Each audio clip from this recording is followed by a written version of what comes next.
Assalamualaikum warahmatullahi wabarakatuh.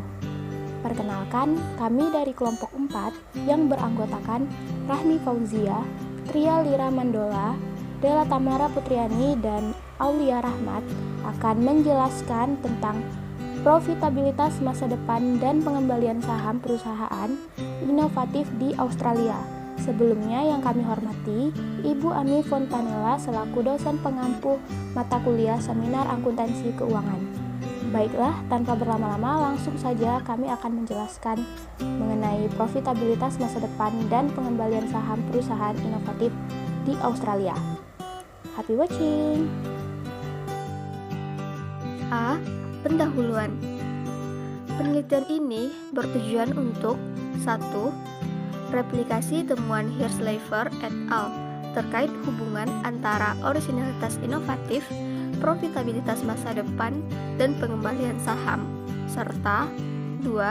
Memperluas temuan ini ke Australia.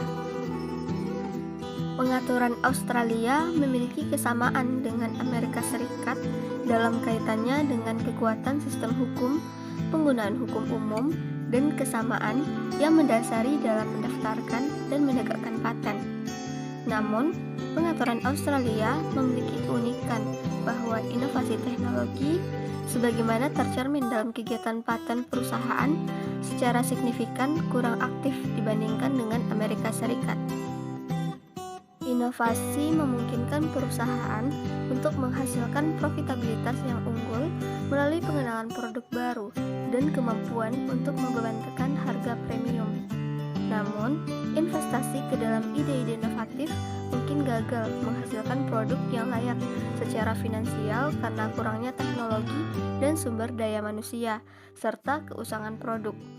Ketika perusahaan inovatif di Amerika Serikat mampu mempertahankan profitabilitas yang lebih tinggi, tidak jelas apakah hasil ini berlaku juga di pengaturan Australia. Penilaian inovasi melibatkan pertimbangan kompleks tentang bagaimana perusahaan akan beradaptasi dan menerapkan perubahan yang pada akhirnya akan menghasilkan keuntungan atau profitabilitas bagi perusahaan. Ketika investor memiliki banyak informasi yang sebagian besar rumit dan sulit diproses, mereka cenderung mengabaikan informasi yang menciptakan nilai yang relevan. Pelaku pasar gagal memasukkan orisinalitas inovatif ke dalam penilaian harga saham. Selain itu, investor sering gagal membedakan perusahaan yang memiliki inovasi asli dan yang tidak.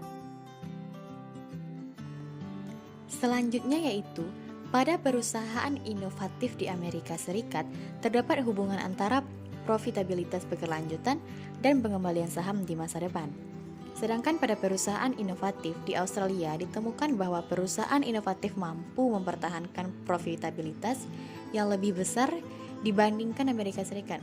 Namun tidak terdapat hubungan positif antara inovasi dan pengembalian saham di masa depan. Selanjutnya yaitu hasil. Yang pertama, statistik ringkasan. Pada statistik ringkasan perusahaan Amerika Serikat dan Australia, ditemukan bahwa beberapa bagian yang pertama yaitu dibandingkan dengan perusahaan Amerika Serikat, perusahaan Australia cenderung kurang inovatif serta memiliki investasi dan paten yang lebih sedikit. Yang kedua, dibandingkan dengan perusahaan Amerika Serikat, perusahaan Australia memiliki pertumbuhan aset dan belanja modal yang lebih tinggi, meskipun laba yang dihasilkan lebih rendah atau kurang menguntungkan. 2. Inovasi dan profitabilitas perusahaan. Rata-rata pengembalian ROE di Australia jauh lebih besar daripada di Amerika Serikat. Namun, perusahaan di Australia kurang inovatif dibandingkan dengan perusahaan di Amerika Serikat. Meskipun perusahaan kurang inovatif di Australia, mereka yang berinovasi manual memanfaatkan dari inovasi mereka, mampu mempertahankan keunggulan kompetitif dan pengelola untuk mempertahankan tingkat ROE yang lebih tinggi. Sebaliknya, ketika ROE digunakan sebagai ukuran profitabilitas, hasilnya lebih lemah dibandingkan jika menggunakan ROE. 3. Inovasi dan pengembalian saham di masa depan. Di Amerika Serikat terdapat hubungan positif dan signifikan antara inovasi dan kemampuan memprediksi pengembalian saham di masa depan. Hal ini menunjukkan bahwa adanya kesalahan penilaian pada harga saham saat ini terkait inovasi. Namun di Australia tidak terdapat hubungan yang signifikan antara keduanya. Hal ini disebabkan oleh dua alasan, yaitu satu, karena perusahaan Australia memiliki inovasi yang lebih sedikit, dan dua, adanya sistem paten dua tingkat yang memungkinkan investor untuk membedakan antara inovasi utama dan inovasi instrumental. Baiklah, setelah dijelaskan beberapa pemaparan tadi, kami dapat menyimpulkan bahwa penelitian ini meneliti apakah inovasi berhubungan dengan profitabilitas dan pengembalian return saham perusahaan-perusahaan di publik di Australia.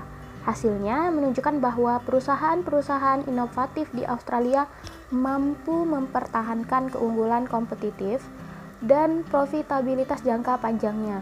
Namun, tidak ditemukan mispricing atau kesalahan harga inovasi jangka pendek di Australia. Temuan ini juga mendukung pengenalan insentif lebih lanjut untuk mendorong inovasi di Australia. Dan hasil penelitian ini relevan untuk keputusan kebijakan di bidang inovasi. Sekian presentasi dari kami, kurang dan lebih kami mohon maaf. Kami akhiri. Wassalamualaikum warahmatullahi wabarakatuh.